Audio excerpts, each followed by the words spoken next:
harapan ng butas yung isang mama, dating marino, retired, nagmamalasakit sa bayan natin, na gusto lang magsalita dahil he never expected na hindi nadala niya mga pera, is galing pala dito, na konsensya siya na I need to speak up, kahit na hindi siya mayaman, wala siyang koneksyon, dignidad, integridad, at paninindigan lang ang kanyang pinangahawakan, kahit na isinalang niya ang buhay niya, kasama ang pamilya niya. Bakit siya ang pilit na dinidiin na samantalang siya yung walang dito, pinakinabangan sa mga perang yan.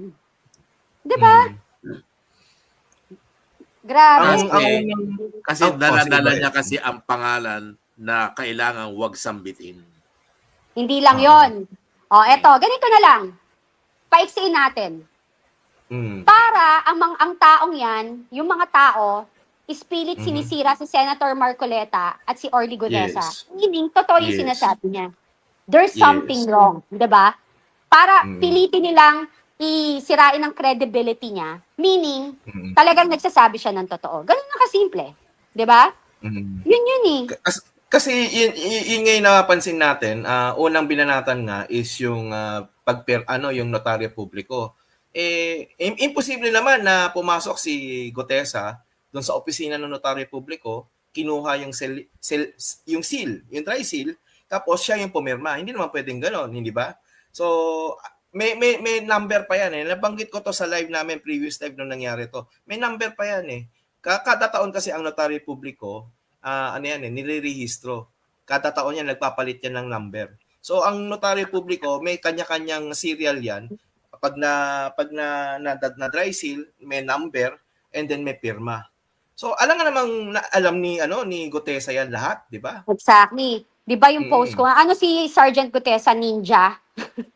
Di ba? Exactly. No? So, nga, ang dapat ipatawag dyan, yung notaryo publiko at yung mga taong involved dyan sa opisinang yan. Pangalawa, kung sabihin na natin na invalid yung notaryo publiko, anong silbi na ikaw bilang Blue Ribbon Chair, tapos yung witness na nagpresenta sa sarili niya, pinasumpaan nyo, no, nag-oath na magsasabi ng totoo, ibig sabihin yan, inutil yung yung committee mo.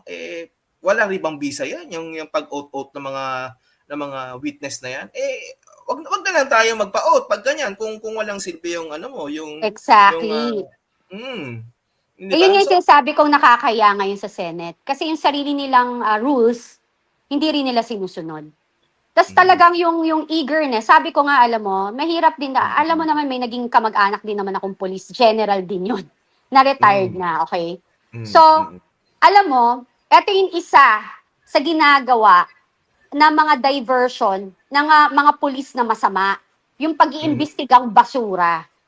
'Di ba? Na pasasamain nila pag meron gusto, very simple 'di ba? Pag meron na nagsasalita, ang gagawin nila, bababuyin nila, sisiraan nila para yung mga gusto pang magsalita, wag nang magsalita. Pananakot. Hindi na tumuloy. 'Di ba? Na hindi tuloy. Dapat lalong magsalita yung mga dapat. Kasi dito mo makikita talaga na there's something wrong, na talagang may corruption sa gobyerno. Kung ganito, 'di ba? Sige, systemic no? Systemic no? Alam mo, go. Saka ang napansin ko pa nga, 'di ba, bago mag-umpisa ang lahat ng to, ang sabi nga nila, lalo na si yung mamang pulis, no? Ang sabi nga nila, gusto nilang ilabas ang katotohanan, no? So kung gusto mo talagang ilabas yung katotohanan, nandito yung tao nagpresenta ng kanyang affidavit, no, ng kanyang statement, ng kanyang personal na na experience, no? So bakit hindi natin siya pakinggan? Gaya ng nasabi mo, Miss Cathy Binag, hindi lang naman siya ang nagbaba ng mga basura. Marami sila. Bakit hindi ipatawag ang mga to?